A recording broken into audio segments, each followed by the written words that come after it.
Oh, hello. Yo, hallelujah. What's going on? Blessious here. And seriously, I hope you had a great holiday.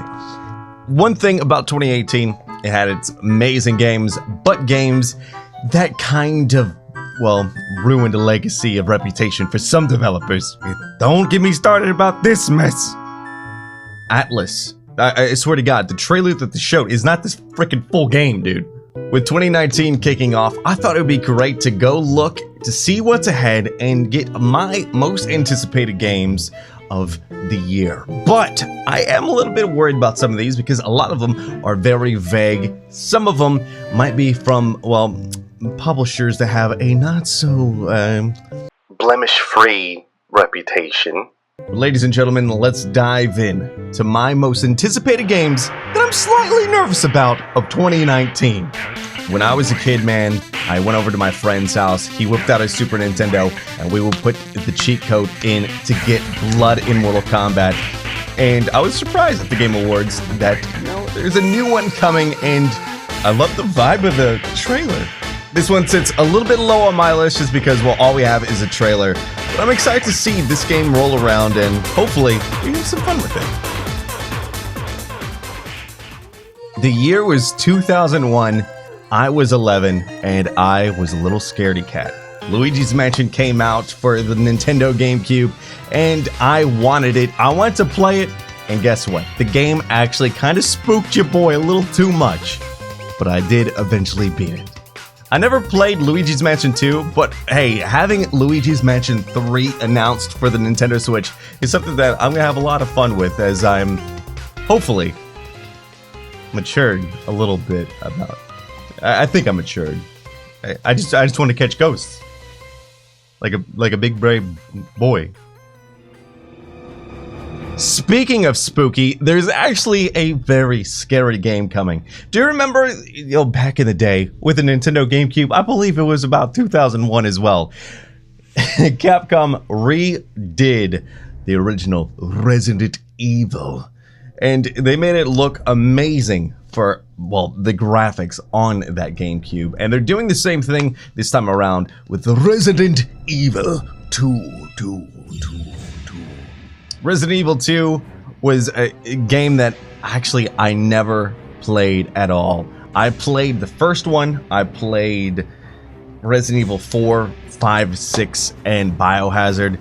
I never played it, so I'm excited to see this thing get its full remaster. Plus, I'm a big fan of Leon S. Kennedy, and, well, Nemesis, I'm just gonna say this, never really scared me. It always just reminded me of like a, scarier Mr. Hanky. The year was also 2001. I remember vividly my parents renting, I think, the first Lord of the Rings on DirecTV, and I was in my room just living my best life, playing Animal Crossing on the GameCube. Oh, those were the simple days.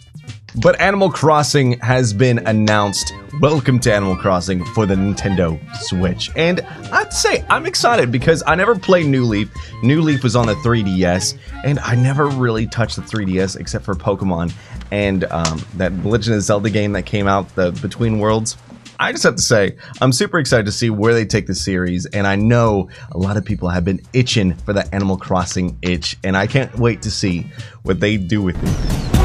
Just don't reset the game or resetting will yell at you. Now we're getting into the shaky territory. This is from, well, a publisher that released that one Star Wars game, but, kind of got the backlash. But man, I am a huge Star Wars nerd. Seriously, my dog's name are Han and Leia, and I'm gonna say this. And it takes some brass marbles to be able to say this. I just rewatched The Last Jedi. It's the third time I ever saw it. I don't mind it. I mean, that lightsaber scene was pretty cool.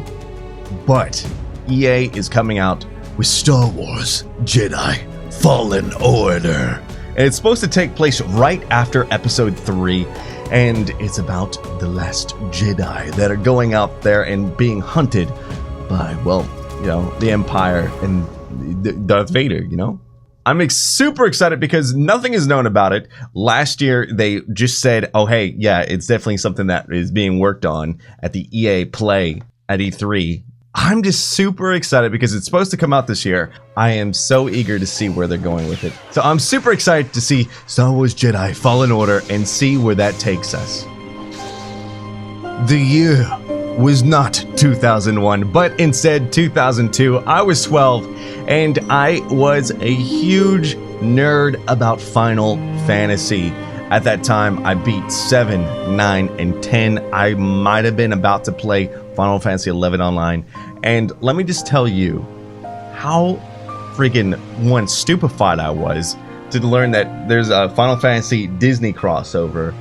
But at that time, that was my demo. They were hitting my demo pretty hard at that 12 years old. Kingdom Hearts 3 comes out this month in January at the end of it. And I have to tell you one thing, that story is complex. I beat Kingdom Hearts back when I was 12. I only did that one time. I never beat Kingdom Hearts 2. I don't even think I played it. I don't know. I'm hazy on that one. But I definitely never played the 3DS or the PSP games whatsoever. Luckily, I did just buy the all-in-one collection that comes with, like, well, all the games. It's like $100 on a PlayStation Store, and it has everything in there, plus, like, 1 to 0.5 remixes. They just make that stuff so complicated. And 3. So, I plan on playing those all the way through, hopefully beating it by, well, Kingdom Hearts 3. You can check out the playthroughs live, twitch.tv/Blessious. But I'm super excited to see what happens in this epic finale. Also, I dig this new Kingdom Hearts song. Number 2.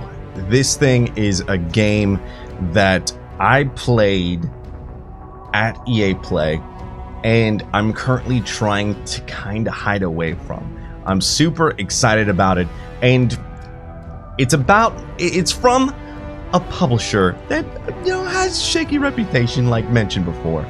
But I truthfully think that BioWare is pouring a lot of love into it. Ladies and gentlemen, Anthem.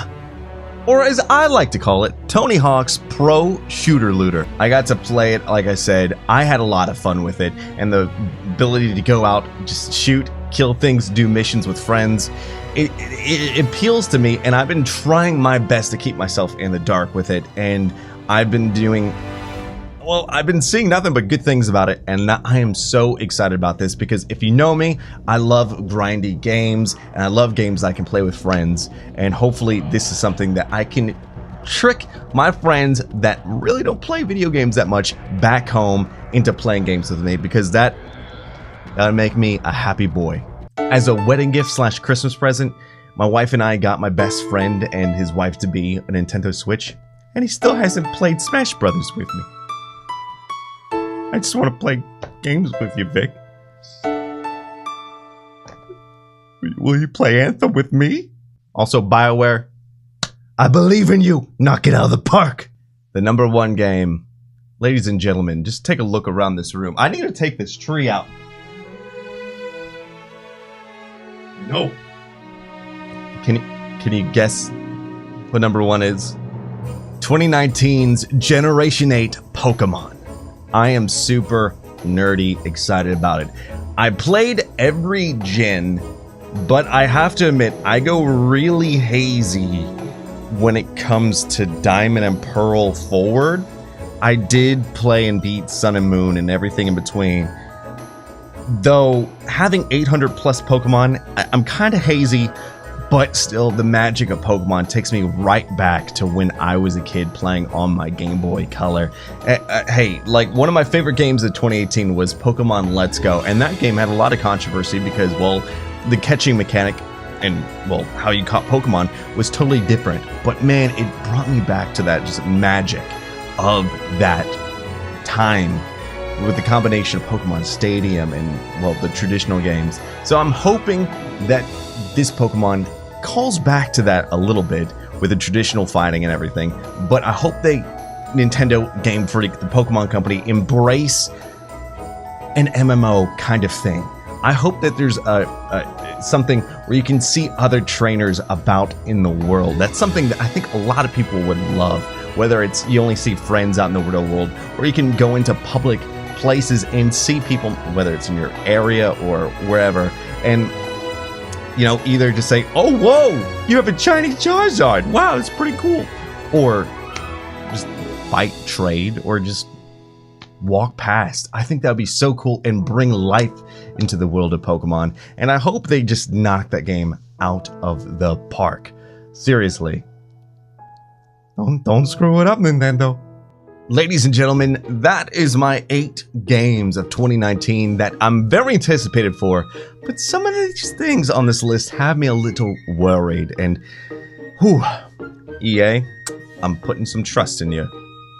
For that Star Wars game and Anthem, Nintendo, you got 3 titles on this list, I'm trusting you, and you know, I think video game companies learned a lot from Battlefront and also Fallout, and I don't even know what's going on with Atlas.